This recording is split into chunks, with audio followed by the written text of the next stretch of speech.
I've got the looks and the charm of an old movie star. Cary Grant, if you will, so I find it bizarre that this girl should refuse to step into my car. She must be shy, she'll come around, it's just a matter of time. Aurora, Aurora, Aurora. Hey there, Screen Beans, and welcome to Screen Snark, the podcast that celebrates solidarity for the workers and punching rich ghouls in the face. I am Rachel Quirky Shank. And I am Matt, aka Stormageddon.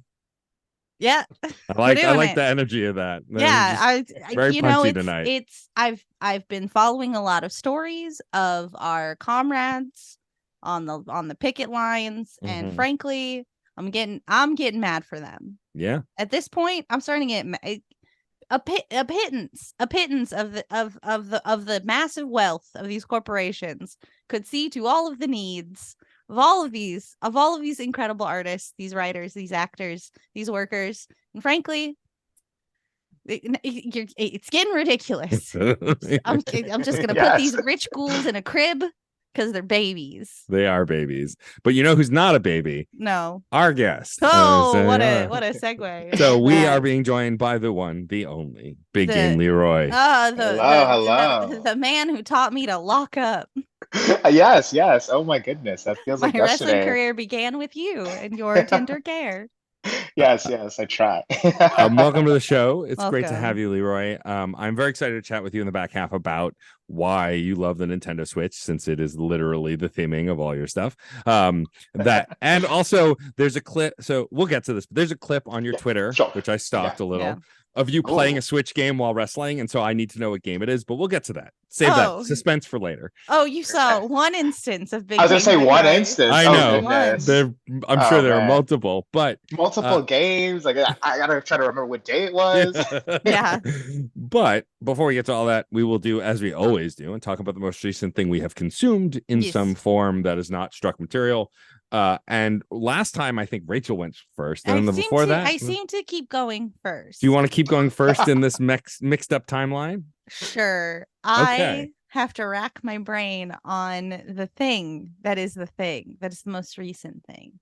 Here's what I'm gonna do. I'm gonna do like a quick little round of shout outs, and then I'm gonna get to the thing because I think I know what's going on. I've seen a lot of live events very recently. I was so lucky to go to Canada with the wrestlers Bobby Orlando and CPA, where they did Mystery Wrestling, which is a wrestling live stream show run by Evil Uno. And it was incredibly silly. There were 4 Spidersmans fighting. Spidersmans. Is that the plural? Is that the correct plural? That's what I say. That's my Spidersman, like attorneys general, but like spiders. Attorneys general. Like that. Okay. That's how I of plural course. them. Sure. That's how I've always done it. Incredibly silly stuff. Very, very fun. Audience there. Wild. Loved them. They were just keyed in. Like the Spidersman fight. They were like, do the meme, shouting. It was great. And then the next day we loaded in the car and drove over to Barrie, also in Ontario, I think. No, wait.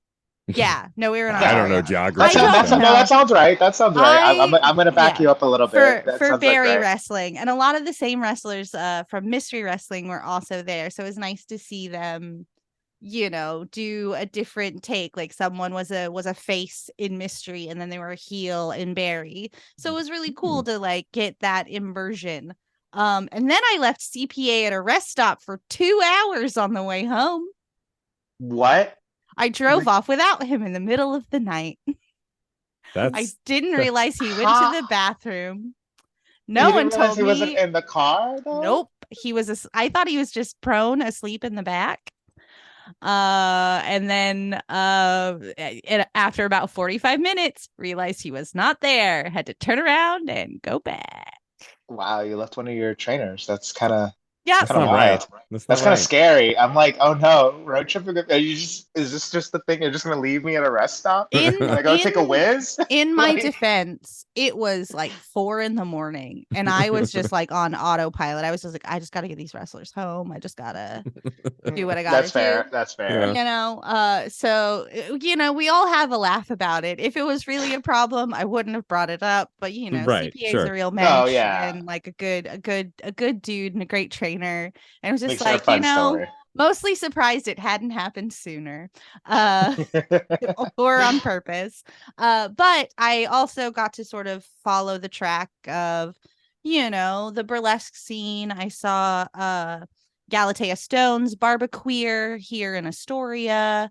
And then the thing that I'm going to talk about, even though I can't really talk, I guess I'm trying to decide how much of like the content of the show I could talk about. Right. It's fine. I saw the Last Chance Dancers at City Reliquary on Saturday night. And I think that's what I'm going to talk about because it is a burlesque show that is doing something a little bit different. For those who are not in the know, burlesque shows often run with about, I don't know, between 2 and 10 dancers. If it's a big show, it doesn't matter the number, but it is often buffeted by an MC, someone who comes out in between, is like, give it up for stockings galore, and now get excited, here comes butts and stuff, we love them, sort of like keeping the crowd warm, doing that. This show that the Last Chance Dancers do does not have an MC. The MC instead is a record, and each of them enter as a track changes.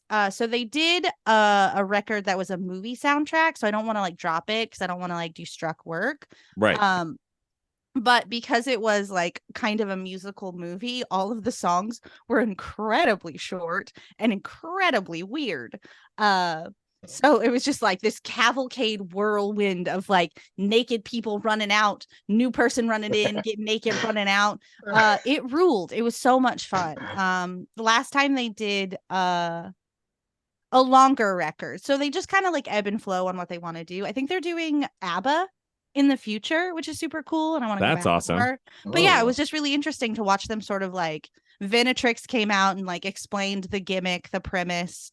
Also was like, here's our Venmo, tip us, because please tip your dancers everywhere you go. Tip them. Tip your performers. Just tip them. They deserve yes. Tip everyone. Absolutely. If they're doing something for you, tip them. Well, please, I'm begging you, tip your podcasters. And then the show began. And Act 1 was side 1 of the record, took an intermission.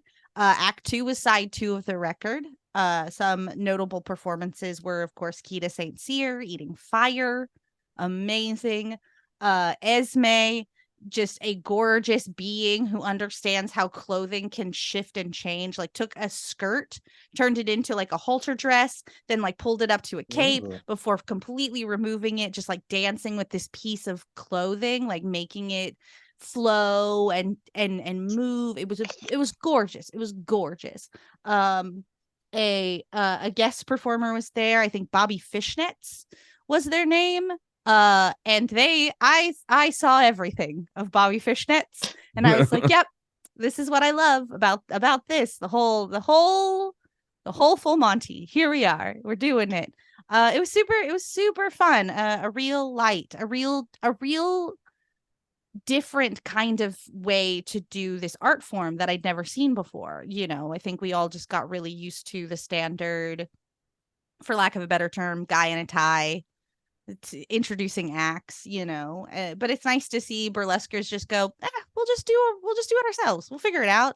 And the way they sort of like transitioned in and out through the record was super cool too. They were outdoors in a backyard, and Esme did like a dead stripper drop completely naked on a wood platform. And I was like, hello, your stuff. Yeah, no. Sometimes I go, wrestlers are really hardcore. And then I look at a burlesque dancer and I go, yeah, no, you win, actually. You actually like take the cake, because I don't think anyone is gonna do what you did in the state of undress that you were in a ring. You all got foam, They had wood in the backyard of City Reliquary. Oh my goodness. Wow. I tell you. So it was life-giving. It was light-bringing. It reminded me why I love the art of the aesthesiast, because you can really just get away with doing whatever your brain goes. That might work. That's awesome. I love that. Especially fun. Like, as you, someone who's been doing this for a long time and at least has been in and around the scene for a long time, for you to see something new is always kind of cool to hear. Yeah, it's great. You know, it's nice to see people playing with the formula. So if you had to sum up the Last Chance Dancers, we'll just do the troupe. Yeah, the show, the troupe, the deal. The deal. What 3 words would you use to describe the Last Chance Dancers without using the words the Last Chance or Dancers? Records as ringmaster. Nice. Records as ringmaster. I like that. Ooh. Dramatic. Right? Nice. That was so fast too. That was like, I know. Usually I'm just like, there was no thought. Yeah. Rachel's usually fumbling in the dark trying to find one. Always. I'm still fumbling in the dark, but this time my words came out right. Nice. Who knew? Well, Matt. Yes. Let us move to you. What is the most recent wonderful thing, or not wonderful? I don't know. We could talk about bad things here. Thing that you have consumed, have partaken in. Witnessed, I guess. So the most recent thing I have consumed, I was inspired to bring based on your choice from last week, because it hadn't occurred to me to bring music. I come, for those who don't know, from a lineage of music podcasts that are now on indefinite hiatus, but music is one of the things I'm nerdiest about most over video games and media more broadly. And one of my favorite artists, someone who's become probably the pinnacle of music for me, and I'd say the last 10 years, as she releases a new album every time. Yes, released a new album. Who you're coming for. And so the album I brought today is called Mono, and it's by the artist K-Flay. For those who don't know, K-Flay is a hip hop and rock and roll kind of pop performer. She kind of rides the line between hip hop and rock, and has for a while. And her newest record, Mono, is completely inspired by an experience she had during the pandemic where she went deaf in one of her ears. I think it's the right ear. I don't remember which ear, but she went deaf in one ear, went to the doctor, and they pretty much said, "This is your life now. There's not really anything we can do about it." And growing up and knowing people over the years who've dealt with varieties of deafness, because you can be completely deaf, partially deaf, and all in between. This record, Mono, is pretty much her experience as an artist and as a person dealing with this news. The first track, Are You Serious?, is literally almost word for word the experience of going to the doctor, getting a giant bill and no solution.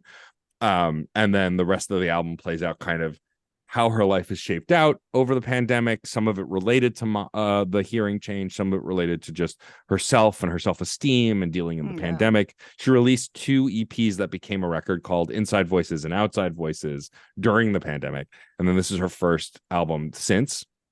And the first album she wrote, recorded, and produced while having only being able to hear out of one ear, and has talked about quite a bit on TikTok and other places the difficulty about it, and it's just an incredibly personal record. The second track, Raw Raw, is just kind of this experience. It's the single, and it's this experience about like what it's like to endure something like this and go through this experience, and how it just kind of changes you. It puts you on edge. It makes you feel raw all the time because you just can't.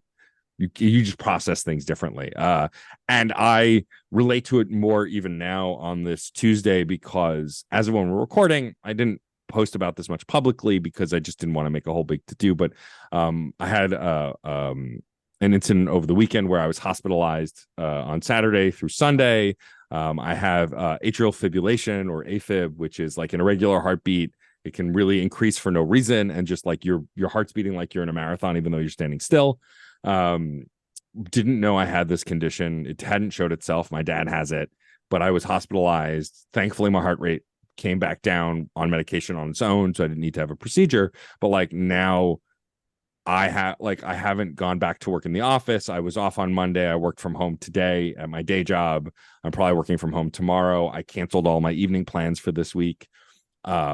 and like I am learning to now live with a heart condition, a thing I did not have a week ago or know I had a week ago. And I'm seeing a cardiologist next week, and it'll be fine. And it's totally something that you can live with, and it's treatable.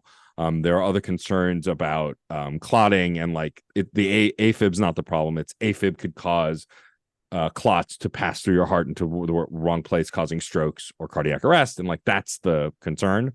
But I'm not worried. It was hectic and harrowing, but like, I'm going to be okay. But re-listening to this album today after going through that, I was like, my life is different now. I have to be more careful. I have to take it easy. I can't push myself as hard as I did. I was going to go sing karaoke with friends tomorrow night. I'm not doing that now, because while it would be fun singing, getting raucous, getting really worked up, it could be a problem, could not, don't know. I'll know more once I talk to the cardiologist, but like, I relate to K-Flay's music on a huge level already. Rachel knows this. We've seen K-Flay live together. Like, K-Flay is very much an emotional musician, and writes from the heart and personal experience. And so I have vented and empathized through K-Flay's music before, but this one talking about a medical condition and then something that just functionally changes your life. And whether you want to use the word disability or not, what's true regardless is K-Flay sees the world differently now, and this album is a lot about dealing with that. And I too, now being aware of this heart condition, see myself and the world differently now. I was talking to my spouse Sarah earlier yesterday about how I'm aware of my heart now. It sounds weird to say, but like, you can feel your own heartbeat, especially when you run hard or like you're really anxious or whatever. But like, I feel like because I'm just thinking about it more, I'm just thinking and aware of that part of my body more than I ever was before. And so anyway, this album I related to beforehand, and now because I've gone through this ordeal, which I will reiterate, I'm okay. For those who may worry, I am okay, at least for now. But this album really resonates with me in a bigger way. And like, Rachel knows this, the listeners know this, I'm an emotive music listener. I don't listen to music in the background. I very much like to relate, and like, I treat music like I would treat TV, movies, whatever else. Like, I like to engage with it. And so this album would have been phenomenal before that, but like, through this personal ordeal, I feel like even kind of more connected to it, and I just love it. I think it's K-Flay's best work. It's dissonant at times. It's kind of like atonal at times, but like with a great intention. Like, there are strange and unique notes in certain songs that like, there's no way that's an accident. Definitely working with her producer and her band, like, that's what she wanted it to sound like, and that's also been really interesting. And so yeah, it's great. If you've not checked out any of K-Flay's work, I highly recommend all of it, but you could absolutely start with Mono. It's a great record, and like a showcase of the diversity of the styles that she works within as well. So yeah. It's so good. Irish Goodbye, are you kidding? Yeah. Just that like upbeat party anthem, but it's about, I'm gonna get in a cab and disappear from your life.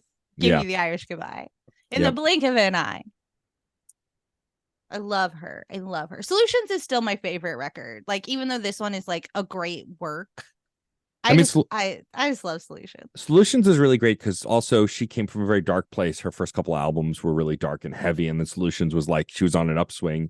Unfortunately, it seems like now she's down on a downswing again, but like, she writes from where she is, and Solutions was very much, I'm happy, I'm in a relationship, I'm in a good place. Myself most of the time. Right. And like, this one is now, it's strategy again. Sounds, I don't know if she's still with her partner or not, but like, it sounds like, I don't think they are. I don't think so either. It sounds like things went wrong top of just this medical condition. And so like, I mean, I agree with you. I like Solutions a lot also, but this one's definitely a great follow-up to that and Outside Voices. Yeah. So, Matt, yes, if you had to sum up Mono by K-Flay in not a mono word, but in a trio of words, how would you do it? I don't know. My mouth is really working today. What is going on? If I had to sum up Mono in just 3 words, it would be musically, passionately raw. Rah. So musically, passionately raw. Well, now it is time. That last note of raw. Right. Yeah. our incredible guest, the one and only Big Game Leroy. Oh, Big Game incredible. Leroy. Yes. It is your turn in the hot seat. So, my friend, what is the most recent thing you've consumed that you wish to share with us? Be it a book, an album, a play, a live event, whatever the thing is. Please share. Ooh, it's really funny that you bring it up because I have a few things I could share because I heard it could be a bad thing as well, and Could be I a think bad thing if you want to some like have some critique, some loving critiques. We do not trash things here. yeah, I love and critique. Like, Yeah. it's fun. So it's really funny because and this wasn't super recently. It was like about a week ago. I had some friends over, and one of my friends insisted upon playing Sonic the Hedgehog 2006. Oh All right. no. So it was really funny because yes, that was our reaction when he brought it up. He's like, "Oh, I'm gonna bring the Xbox 360. It's gonna be a great time." And I'm like, "Yeah, sure, let's do it. What are we playing? Halo 3? Like, what are we doing here?" And it was just he's like, "No, like I'm really getting into it." And I'm like, "But why?" So we start playing it, and we're having a few drinks, we're having a good time, and like the funny thing about it is that like it's bad, but we're just having such a fun time with how campy, especially when you get to like the cutscenes and just how melodramatic everything is. Eggman is really weird looking, which is odd because he's a human and he has always been a human, but he looks more like a human in this game. And I just Yep. was like, this is so scary. Like I didn't know that Eggman being humanoid would be this like nightmare inducing, but it is, and it's fun. It's camp. I love it. Like he's just so dramatic too. Still, like a finger points and his mustache. Like I'm like, oh my gosh, I'm waiting for Jim Carrey to look like this in live action. He's getting there. Movie by He movie, is. he's getting there. But it was genuinely a good time. Like, and that's the thing is like, no, it didn't become a great game that night. It didn't just, I did not just fall through a stage at some point and die. Like that happened multiple times where I'm just running, and I guess the hills, it wants you to go up the hill like you typically do in a Sonic game, and then you just run through because I guess certain parts of the game just didn't, it just wasn't, you know, being a game. So I just die.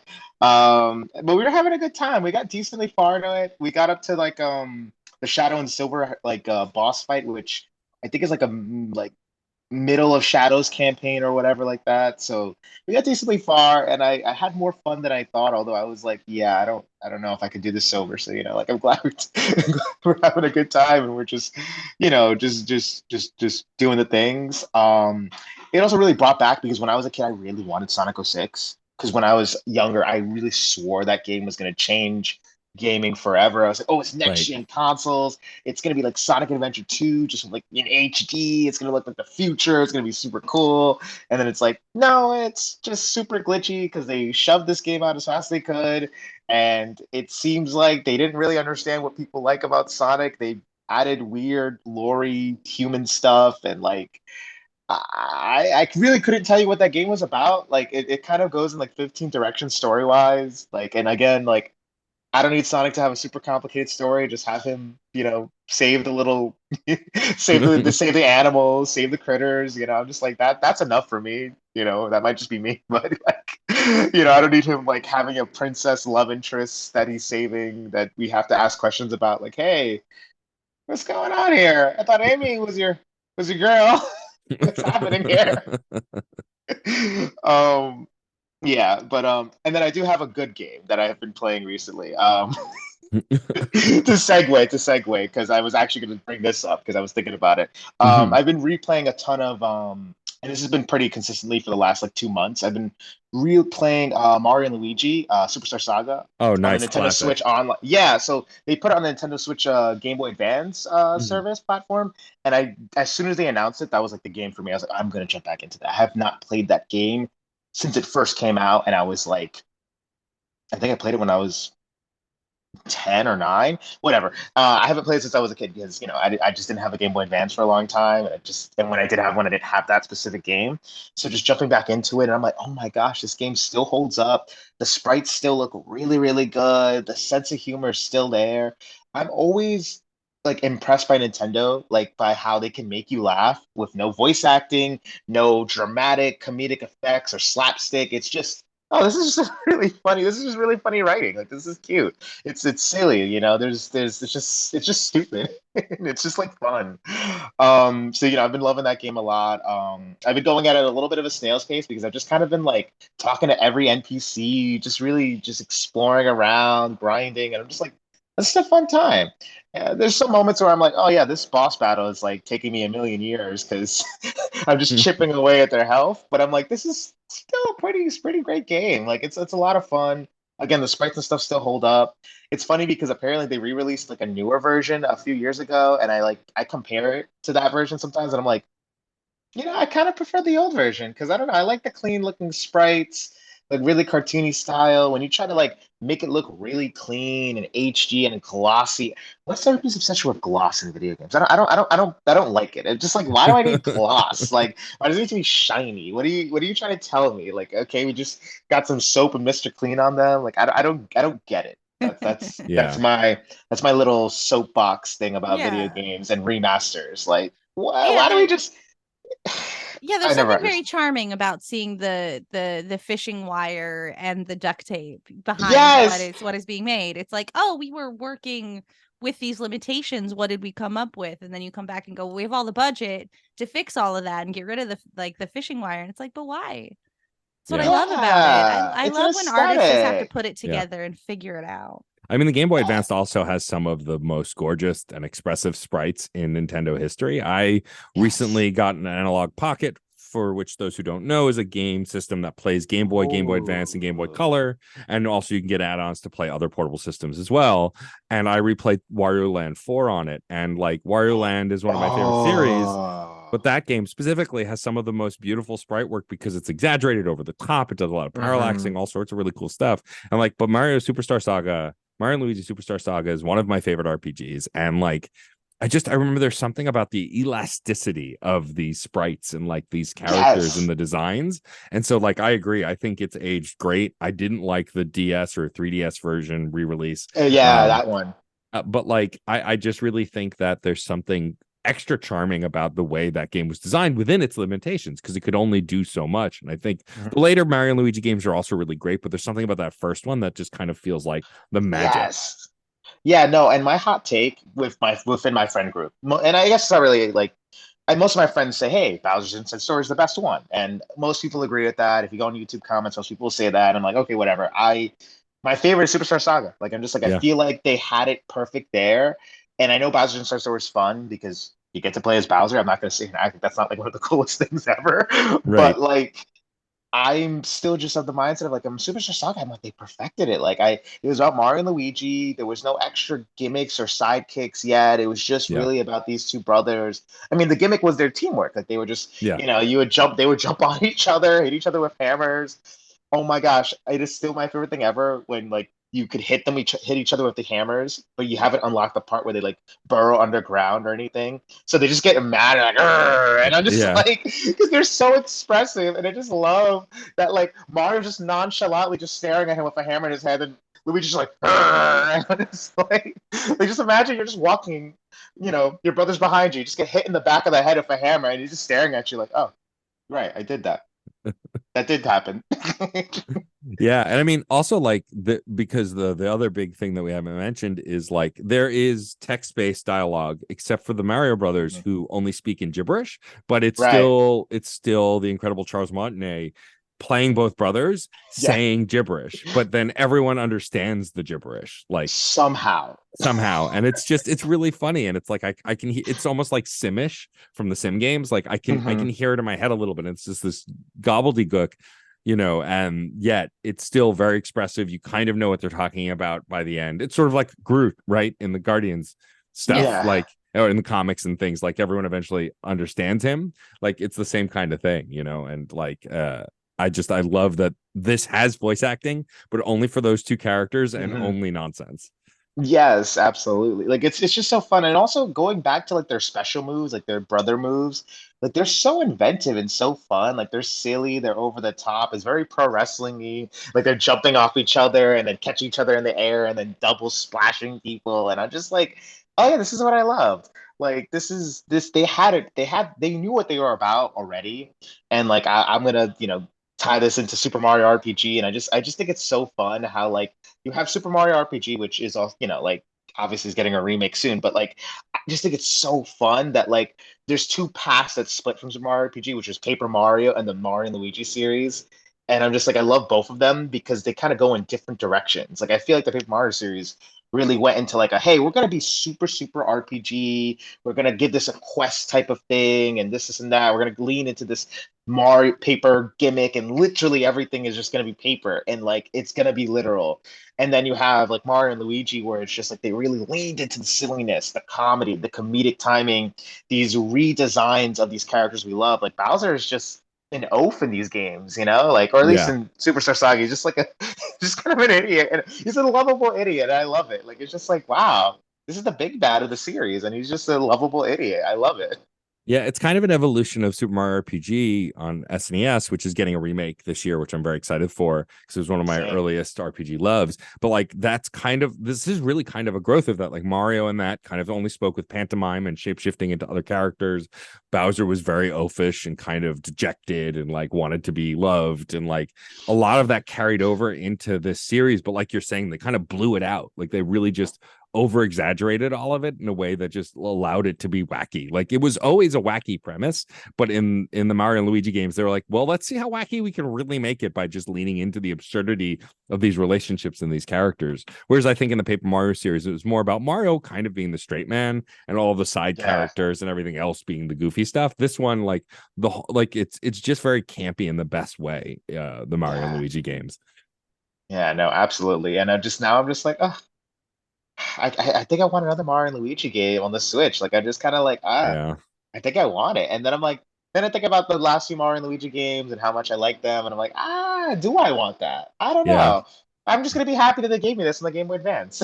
Yeah, it's a bummer that Alpha Dream actually shut down a few Yeah. years back, because if they were to make another one, it would have to be a different studio. And I thought it bums me out because Alpha Dream kind of was just exclusively making stuff for Nintendo, and like the games were selling okay. I think the last one, the remake, didn't sell as well, but like it's just a bummer that they shuttered, because I think they made some of the most definitive RPGs in the handheld space for a while. Yeah, absolutely. And again, I know that like after Bowser's Inside Story, I feel like that was their peak, both like commercially and critically, because I think it just kind of went downhill a little bit after that. Like I say the Mario and Luigi series just didn't translate to 3DS very well, which I don't really understand. I personally just didn't play the games. I tried to, but I just couldn't get into them. And they felt the same, even from the box art. I remember looking at the box art and I'm like, wow, you guys have not changed the box art of this game since Bowser's Inside Story. It's just, hey, now we're in Luigi's Dream. And I'm like, this is still the same box art. Come on, what are we doing here? Innovate, babies. Come on. Yeah. I mean, I happen to have liked Dream Team a lot, but I agree that it wasn't the strongest of the games.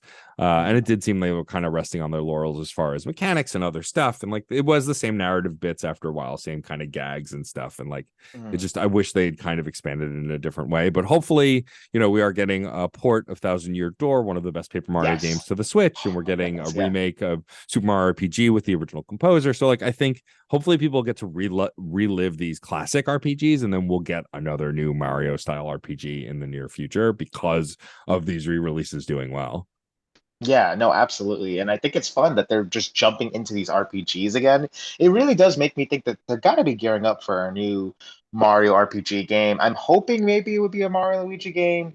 If it's another Paper Mario game, I wouldn't be upset. I played a little bit of the last one, and I didn't have any issues with it. It didn't grab me, but I'm also not the biggest Paper Mario fan. Besides Thousand Year Door and Super Paper Mario that came out on the Wii, I've not really gotten too hooked on Paper Mario. I don't know why. I think it might be what you just said about the charm of like Mario's just a straight man, and everything around him is kind of chaotic, very campy, and he's just kind of navigating, slipping through cracks because he's paper or something. And and the gameplay for the Wii version was the one that hooked me. Like Thousand Year Door, I just think is a masterful. Like it's one of my favorite like RPG games, period. And then Super Paper Mario wasn't as much of an RPG because it kind of played like an action platformer more so than RPG.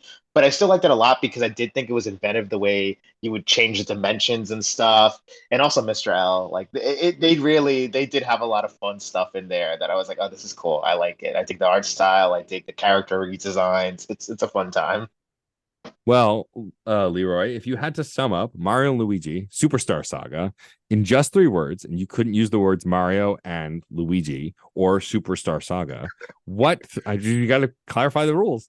What 3 words would you choose to describe this game? Also, it doesn't have to be a sentence like ours have. It can just be 3 descriptive words if you much prefer. Yeah, the punctuation gets butchered by the evil person Case Aiken. Oh, stop. Leave Case alone. Every other week. How dare you? Leave Case alone. He's my mortal enemy.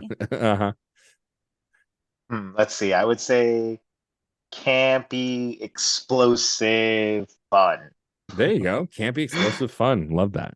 I was thinking about Peach's dialogue that is literally bombs, and every single time I see that, every single time I would see that, I would just chuckle because I was just like, "Yeah, this is just great." I like that an explosive dialogue as bombs literally blow up all the characters on screen. It's really great. Yeah, they get really clever with a lot of that stuff, and I'm just, it's a great game. I'm interested to try it now that it is available to this game system that I currently have. So yes, you should definitely. I think you would really dig it, actually. With all the ample time I have. Right, of course, all the free time we all have to play as many games as we want. But it is important now, I think, that we shift our conversation to our incredible guest, One Big Game Leroy, who has seamlessly incorporated video games into his wrestling career. So, like, I guess to start, like, talk a little bit about why video games is so important to you, and more importantly, so important to how you like wrestle and weave into your wrestling. I mean, it's hard to say what video games are. I mean, video games are just like second nature to me because I grew up playing video games my whole life. Like some of my earliest memories and having the most fun as a little kid is just playing video games. It's always hard to say. I change my story every single time, but my first system was either a Nintendo 64 or Game Boy Color, and I'm just kind of like, I don't know, whichever one fits the podcast better. So I'll tell both. I just had my Super Mario 64. I loved it. I loved that I had this full 3D world that I could jump around in. And video games have always been like a nice safe haven for me because I'm just like, oh man, I just love colorful worlds. I love a cool presentation, music that hooks you, that you got to hum to yourself all day. And then, just growing up a huge nerd and like loving wrestling and thinking to myself, oh man, these things kind of go together in a way that's really seamless. Like you have these colorful, over the top characters in wrestling. You have them doing larger than life things, jumping from top ropes, doing crazy, cool, inventive moves, doing things that you wouldn't think humans can do, but still doing them anyways. And I'm like, that sounds like a video game. If you ask me, that sounds like a video game character. If you ask me, right. And I like to joke all the time. I'm not the first person who's made that connection, and I'm sure I'm not going to be the last, and that is perfectly fine. But then my thing has always been like, okay, how do I do something a little different? Like I could, there's some people who like, maybe they cosplay or maybe they jump into the role of a character or something, which is also cool. And I've done before, I think about being Walla Leroy or whatever, it's just wah, wah, wah, wah, wah. Literally shouting wah at you. I get hit, wah. I hit someone, wah. It's just the same energy every time. So into it. They loved it. They were over for it. Yeah, no. And then the fun to me was like, okay, like what if, I think most people in wrestling after a few years start to hit the sense of, well, I'm just going to be myself and just dial it up. And it's like, well, I'm a huge nerd. It's if I walk down the street or if I'm in a locker room, it's pretty obvious. I'm talking about my favorite game that I'm playing anyways. So it was like, okay, what if I made it very literal? Like, what if I love my games and I'm a gaming addict and like I do a ton of pro wrestling moves that's inspired by video games? That was like level 1. And it was like, okay, what's the next level? Like, hey, I have this Nintendo Switch, which is an awesome handheld system that you can take with you anywhere. I'm like, what if I just couldn't put it down? What if I just kept playing? My entrance music hit. Oh man, I'm still playing. The bell rings. Oh man, I'm still playing. And then it's just like, well, I guess this match has started and my game ain't over yet, so I guess we're doing this. And the fun became like, okay, like what can I do with no hands? What can I do while I have this, $300 and something device in my hands, in a way that won't break my game. And, in a good way, break my opponent, of course, because I'm trying to kill them or something or Right. whatever, destroy them. So like that was the fun for me because it became a challenge, to think of like what different things I can do, what kind of different fun could I have in the ring, and I've been very, very fortunate that I've been able to like do some really cool different things, and like part of that is myself, part of that is just the inspirations I take from, and I'm just like, hey, like ooh, what if I did this? Like, what if I just took from this game, or if I took a moment from this, or if I, did something like that, and it's always been fun to me, and I think that that's the what fun for people to like what I'm doing is like, oh, this guy's having fun. This dude is doing whole maneuvers, drop kicks, hurricane ranas, top rope moves with a video game in his hand, and there's a huge smile on his face because clearly he's having fun doing it and playing a game. I'm always curious what game. So obviously you're playing a Switch often in the ring while you're wrestling. Do you is are the games predetermined? Is it whatever you're into at the time? Like, do you play certain games while you're wrestling? Like, I'm always curious the logic behind it, and whether it's kayfabe or, like how much, like, I love the story of that, and wrestling is such a brilliant thing. And like the idea that someone was like, oh yeah, I'm ducking and avoid. It's like a cartoon, right? You mentioned like I saw a clip of you like ducking and avoiding getting hit by stuff while you're playing the game because you're really into the game. Like I love that stuff. Do you have favorite games to like have in those scenarios? Oh my goodness, yes. So, if you ask me what game I play the most, it's definitely Smash Brothers, like Smash Hell Ultimate. yeah. I think that's like the game I put the most hours into on my Switch, and I think that like I'm just really I don't need my brain. It's like it's muscle memory. Like I don't want to say I don't need brain because I think Smash is a very deep and complex game at certain points. But I'm just like, there's just so much I could do. Like I just start doing combos with Mario's like up tilt strings and up air strings, and I'm just like, okay, cool. Like I don't need to think about that because I've done that a million times.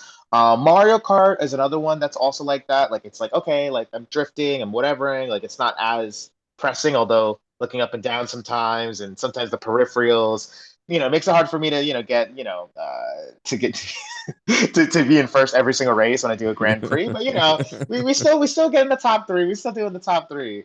There you go. And then it depends on the opponent. Like so, if I have like a specific matchup, like if I'm wrestling, there was one time it was Halloween, and I was, or sorry, it was like October, not Halloween, but it was October. It was like Halloween themed, and I was wrestling this one person, and I was just playing. What was I playing? I think I was playing. It was something Halloween themed. Oh, it was Castlevania. I was playing Castlevania, and I was just like, oh my goodness, like, oh, this is perfect for Halloween, the aesthetic and stuff like that. And then I could show people. Sometimes I'll just be in a retro mood, and I'll just be playing like whatever's on the SNES or NES Classic online service. Sometimes if a game has just came out and I really just cannot stop it, like there was a period I was playing Kirby, the new Kirby game, Forgotten and Land, yeah.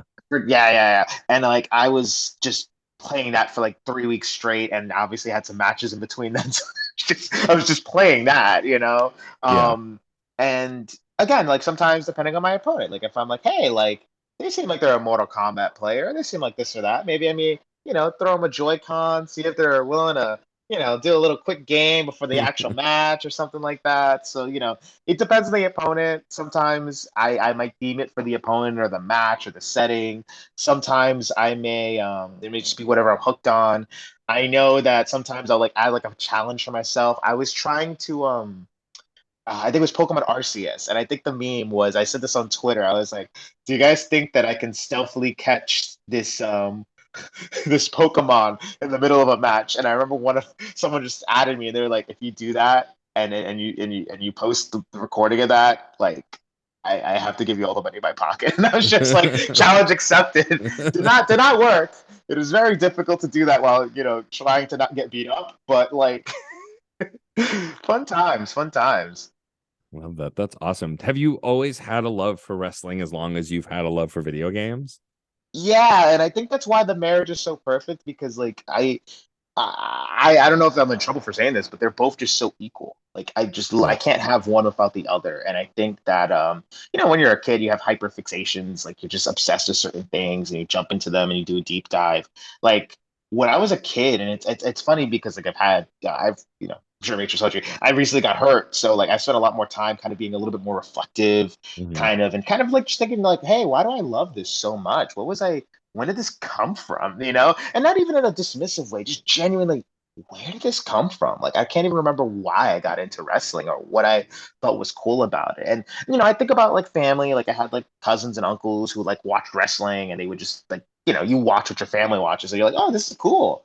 Right. And at the same time, like they were my family's people who introduced me to video games. My uncle and my cousins were the ones who were putting me onto the newest games.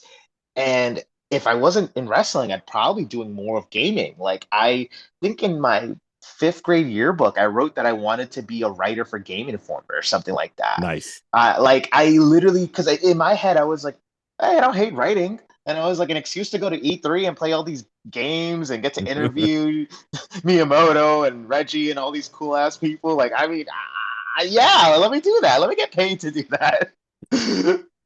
So that like, and I'm like, and then my opinion means something or whatever. I love that so much. Well, here's an interesting question. As a wrestler, and I think I've talked to Rachel about this a little, but like, do you enjoy playing wrestling video games? Because like as a person who loves wrestling, who's just a fan of wrestling, I've loved playing them. The N64 ones are some of my favorites because they were just so ridiculous. Yes. But like, do you still enjoy playing wrestling video games even though you are currently wrestling? I do. I definitely don't play as much. I will also I'm not, and I also like genuinely, not even just because you guys said, I just don't like to disparage the games because I know a lot of people like them. They're not necessarily my cup of tea anymore. I used to love, you brought the N64 games. I love them a ton. I even liked it when it got a little bit more simulation heavy. Like I like the SmackDown versus Raw games. There's something really fun that I think is happening on Reels and TikTok right now where they're just they're jumping back into those games. And I'm like, yes, now they're starting to get the love that like, okay, this is good because they're just showing all these silly cutscenes of like Randy Orton RKOing like grandpas and grandmas. And just, it's so campy and over the top, although it's clearly they were trying to make it seem a little bit more simulated, but it's just like, oh, this was the fun of it. Not to mention, like, you have like some of the later games like SmackDown vs. Raw 2010, where you can make your own storylines, your own cutscenes, and stuff like that. And there was so much immersion. Like, you just were your own wrestling promoter. It was kind of nuts. So, like, I loved those games. I think when it made the transition to like 2K, I think that's when I started to fall off of it. Sure. I would play it, and I would get those games because my friends had them, and I would play them because my friends played them. If not, I probably wouldn't get them. Like I still haven't gotten the newest one. I told myself I'd get it, and friends of mine would be like, "Oh, get it," and I'm just like, And I got last year's, the one that came after the hiatus, and it's better than what it's been in the past, and it was a great step forward. But I also then like realized like I've not put that much hours into it. Like I've played it for maybe 10 hours, and I've had that game for like 2 years, so it's not exactly great. Well, actually, as a fan of wrestling games, especially the N64 ones, you might be able to answer this, which is a very unique question to ask. So of course, we love creating ourselves in these games, right? Like that's the whole fun of it, is making create a wrestler and giving them a move set.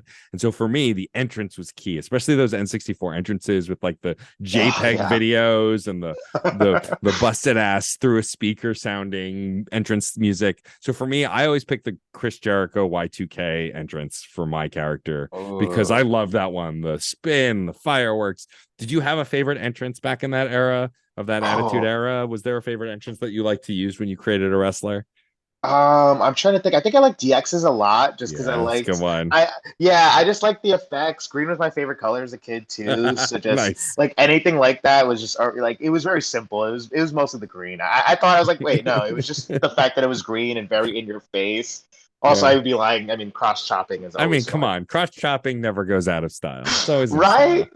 I want to see like Raw in like 30 years where they're still cross chopping, and I'm just like, guys, you guys are like in your 80s. Like, you're still cross chopping. A little like do the little Undertaker throat cut. Yeah, the little slit throat. I am against the throat moment. I'm like, do something else. You're not gonna actually like KILL this person. Before we wrap up, I guess the next thing I wanted to ask is, curating a persona based around video games and everything going on in video games and how video games had its ups and downs, as has the wrestling industry and the people with power in both of those industries. Do you sometimes find it hard to wrestle with that? I mean, me just as a fan of that stuff, it's sometimes hard to wrestle with it. So I have to imagine, as someone who is deeply in those things, to wrestle with those kinds of more downsides of both industries. This is a really good question, and I'm glad that you asked it because I've never been asked this question, and it's something that I talk with my close friends about, or wrestlers I'm on the road with, because I've been asked this because when people know both worlds really well, they bring it up. So I'll make it a little bit more. I don't want to say personal because it's just people that I followed and subscribe to, but like when the pandemic first started happening, and like a few months into that summer, I'm a big Smash guy. Like I play a ton of Smash Ultimate. I'm not gonna pretend like I'm competitively good or top ranked in the world. Yeah, but you whooped everyone at T2T Thanksgiving. You whooped them so bad. I watched it happen. I am very good. My friends, we're gonna call it this. I'm very good. I'm very good at I'm good at casual destroying everybody. But if you put me in front of a competitive player who like genuinely goes to like local tournaments and stuff, I probably will still get washed. But I'm pretty decently good. I watch the meta. I look at techniques. I usually have Smash compilation videos and like data mining videos in the background. Like I really immerse myself into this stuff. I love Smash Ultimate, not just like as a good time, but also as a competitive fighting game. And I'm a big fan of the science behind it. Nerding out, of course. Right. So that summer, a lot of people in the Smash fighting community, a lot of top ranked players were canceled, outed. A lot of like really messed up things that were happening behind the scenes, stuff that I completely caught me off guard. In that same summer, a lot of it was happening in wrestling as well. Like a lot of people, again, same thing. I caught it completely off guard. Like it's one thing if like, and I'm not trying to say this like, oh, that makes it better. It doesn't. But it's like it's one thing if you're like, oh, I sort of know, and these things are just going to come out, and then it's like, okay, now we can remove. Like it's like, oh, I didn't know. Like I was fans of these people. Like, these were colleagues. Or in the case of wrestling, like, oh man, like this is crazy.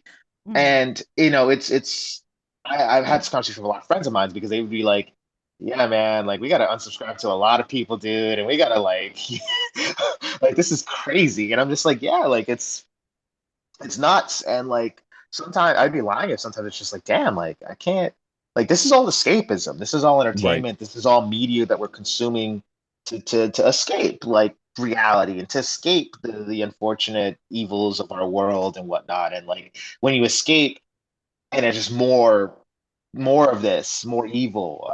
It sounds dramatic, but I think it's still fitting. Like more of that. It's just like, damn, like really can't get away from it. And at first it was like a sense of like, oh gosh, like maybe I should distance myself a little bit from some of this stuff. And maybe, should I keep going?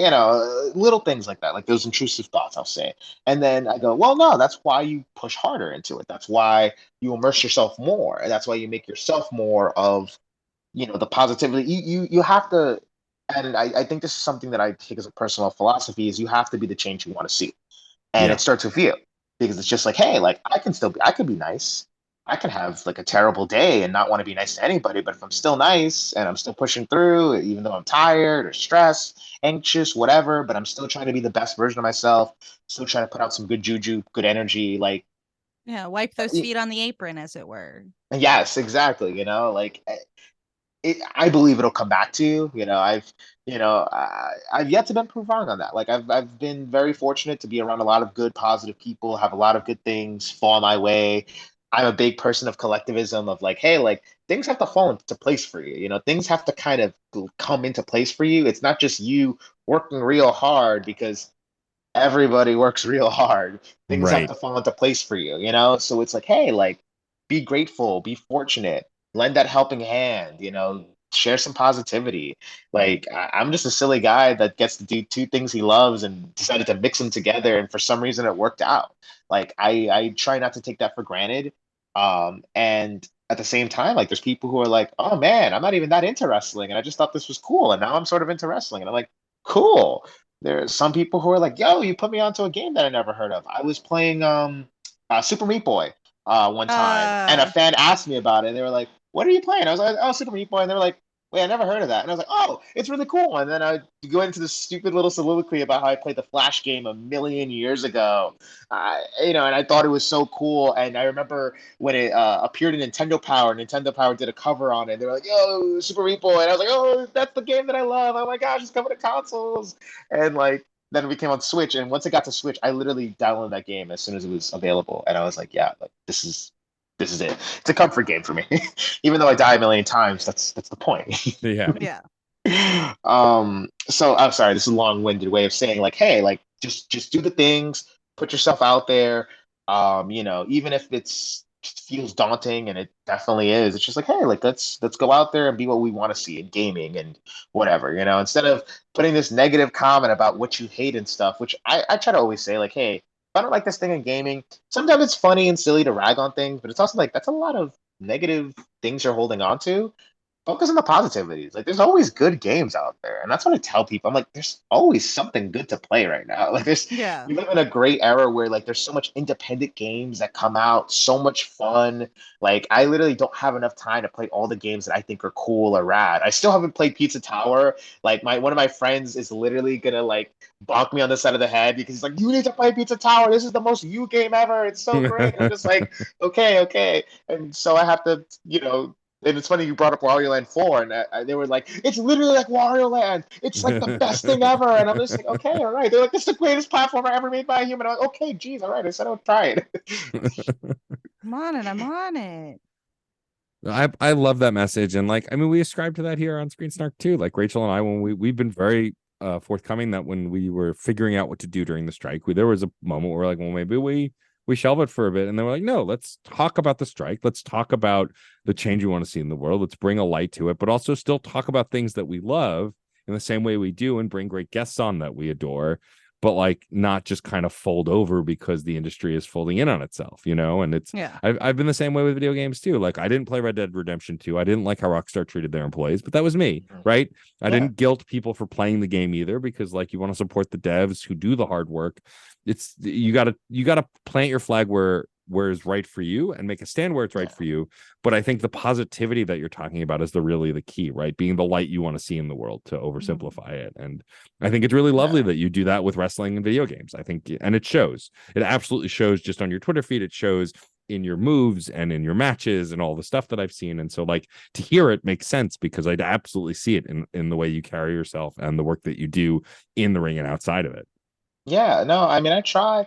And I also think that there's just ways to get messages across, because I also think like, hey, if I have a platform and people want to listen to silly guy who wrestles and plays video games, if I have something, impassioned and something, a topic that I want to shed more light to, I'm not going to sit here and act like, it's weird, because it's like, hey, we're gonna listen to this guy more because we like his silly wrestling and silly video gaming, but also it's like, hey, because I have something I also want to say, like, particularly during the lockdown, to get back to that, like that time period, there was also like, the Black Lives Matter protests going on, and that was a big thing for me. And I just remember seeing so many people, like fans of mine, people that I knew, and it was like just misinformed. And I'm gonna go with misinformed, because like I feel like when I spoke to them, when I made my points clear, and when I explained like, hey, people aren't just rioting, people are upset. And when you bring up this and that, like, they're like, oh wait. And then, I'm not gonna say you're gonna change everybody's perspectives and opinions on things, but when you enlighten people and you just give people information, it comes from a place of, hey, I'm telling you, like, it's not I'm telling you what to believe. It's like hey, like, this is my experience, dude. This is what I've been through. This is what I've seen. This is how I look at things based on what I go through. And like, oh, I didn't know that. I was taught that cops are good and they protect people. And I'm like, I'm not telling you you're wrong, dog. I'm not telling you your mom is an idiot or anything like that. I'm just saying, like, hey, this is my experience, I'm just not saying, yours. we've got decades and decades of film and television illustrating that cops are good inherently, that you kind of have to dismantle over time and go, oh, actually, they're tools of the state to protect capital. Yeah. My favorite fun fact I share with people is like, I'm like, just Google. And I literally tell them, Google why the cops were invented. Google why cops were invented. Yeah. And then they go, they're always so surprised. And that's when I know there's hope, because it's like they're surprised. They're like, wait, I thought cops were invented to protect people. And I'm like, no. They were there to protect. I'm just gonna say property. Property. Yeah. Look it up. Oh Yeah. God. Yeah. Help. And my thing was always like, hey, like if I, can inform people with my platform, I like to think I'm pretty educated on, things that are serious to me and things that I try to do my research into and like not just go, hey, cool, I'm gonna believe that opinion because somebody told me that I watched it on TV, or read it on the internet. Like just informing people like with my platform. And I've been inspired by like other wrestlers who've done great stuff like that. I think immediately like guys like Sami Zayn, Mustafa Ali, like guys who really were like, hey, I have this platform. I wrestle for WWE, which you can say politically, the people in charge are this and that. But we're all cogs in the system of capitalism, trying to figure out a way, trying to have food in our fridge, trying to have a roof over our heads, trying to do what we love, trying to be good to people, and we're doing the best we can. And those dudes take their platform, take literally their money, and do so much good with it. And that's so inspirational to me. And I'm like, listen, I wanna be able to do something cool like that, Hell yeah. I love that. I think that's great. Well, Leroy, thank you for joining us. This was a delightful chat. Yeah, thank you for having me. It's fun to finally get to meet you. I hope to get to see you in action real soon. Before we wrap up the show, I would love for you to tell folks where they can find you online, check out your stuff. Give Big Leroy money. Give Big Leroy money. Big Leroy. Big Leroy needs money. Come on. But yeah, plug your stuff. Tell folks where they can find you and all your awesome work. Oh man, it's like I feel like I'm so inactive these days. I've been a little bit of a hermit, too much gaming, not enough like social media wrestling. But you can follow me on X and Instagram at Big Game Leroy. Sorry, I had to catch myself. I was like, am I about to say that? Whatever. It's still Twitter. Yeah, I don't believe in dead naming except Twitter. Yeah. Okay, good. Twitter. You can follow me on Twitter at Big Game Leroy, on Instagram at Big Game Leroy. I also have a Facebook if the grandparents that still use Facebook, like me, Leroy Green. And then you can also buy merchandise of mine, prowrestlingtees.com/buy Big Game Leroy, because if you go on prowrestlingtees.com, you can actually buy Big Game Leroy. Yeah. There you go. And your shirts are so cool. Thank you. Shirts. They are very cool shirts. Yeah, go check out all that stuff and hopefully check out Big Game Leroy in action real soon. But now we're going to thank some folks, Rachel, and wrap up the show. Yes. And then, of course, we will ask you our big question for Big Game Leroy at the end of the show. The big game question for the Big Game Leroy. Big game question. Well, big game thanks to John Presnell for the use of the song Aurora off the album Fair Game featuring Stefan Rimble. What a great way to enter and exit this weird little show we still do. Yes. And also big game thank you to the wonderful Katie Bug who designed our incredible show art. Absolutely. Made us even hotter in the revamp. Gotta love it. Glow Looking up. good. Look at Glow us. up. And then I guess we should thank the network we live on. Yeah, thank you so much to the Certain Point of View Podcast Network for including us in the little family that we have there. If you would like to check out other shows we have on the network, you can go to certainpov.com. Check out a full listing. See something that like sets you on fire, check it out. You can also find a permanent link to our Discord server where we're talking, we're chatting, we're yelling about things. I mean, other people are. I'm bad at Discord, but cool folks like Matt are there. It's true. So join, hang, vibe, do it. You can also rate and review this very podcast, as well as find that Discord link all in the show notes. We have a link to our Apple Pod as well as our Spotify. Please rate and review the show, share it with a friend. And then, of course, shout at a bird. We should also thank the designer of our individual episode show art, one and only Case Aiken. No, stop it. He's awful. Yes, the worst. Just the worst. The worst. And I can't believe how unlucky that child of his is. You can't even say it. Demon. Demon. And of course, squirt him with water. Squirt him with water. Get out of here. Yeah. Get out of here. But seriously, rate and review the show. Also, if you want to get in touch with us, we are still on Twitter at @screen_snark. Yes. We're also Screen Snark Pod on Blue Sky. I'm on Blue Sky, DJ Stormageddon. I believe you are. I am Rachel Quirky over on Blue Sky as well. All over, yeah. All over. If you want to follow me on Twitter, I'm under Fun and Games Pod, which is my video game podcast, because my Twitter got deleted by TERFs, because I called out TERFs, and so Elon banned me. So fuck you, Elon. But we still have fun where we can. But thank you for being here. Now, before we truly wrap up the show, Rachel, it is your turn to ask our guest the final question. Yes, Big Game Leroy. I simply must know, and I'm gonna make it video game focused for you in particular because of your penchant for video games. If you could have any video game super ability that just instantly was yours, what would it be? Swimming underwater, like any of them. What would you do? What would you use? Super powerful video game moment. Give it. The Mario cape from Super Mario World, just because I do always wanted to fly, but I specifically want to fly that really funny way that he does. Where it like floats. And he just looks like a boat. It looks like he's a weird boat airplane thing. Like he's just up and down, up and down. Like it's just objectively a cool way to fly. Like you dip down and then you just go all the way high up. Like it also makes sense, like physics. Like I'm like, oh, this is cool. There's a fun science to it. It's balanced. It's not overpowered, you know? No. Right. Balance is important. The unlimited P-wing that just lets you fly forever. Bunk. Who wants to do that? I do, but I'm I mean, that's also fair. Well, thank you again, Leroy, for joining us. This was wonderful. I had a blast. I also want to thank my brilliant pink-haired and dynamic co-host, the one and only Rachel Quirky Shank. And I would like to thank my records as a ringmaster co-host, Matt, aka Stormageddon. I've been called worse. Kind of works, actually. Kind of works. And of course, we want to thank you, our incredible listeners. Thank you for continuing to come back each and every bi-weekly session for this incredible show.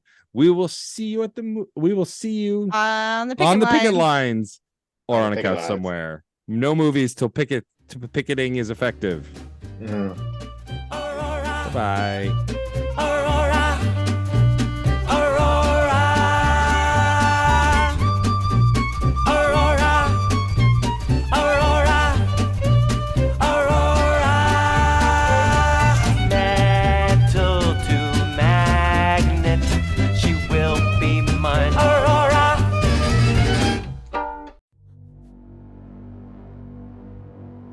We've made difficult decisions. And there are still more ahead of us. 2 people aren't enough to save the galaxy.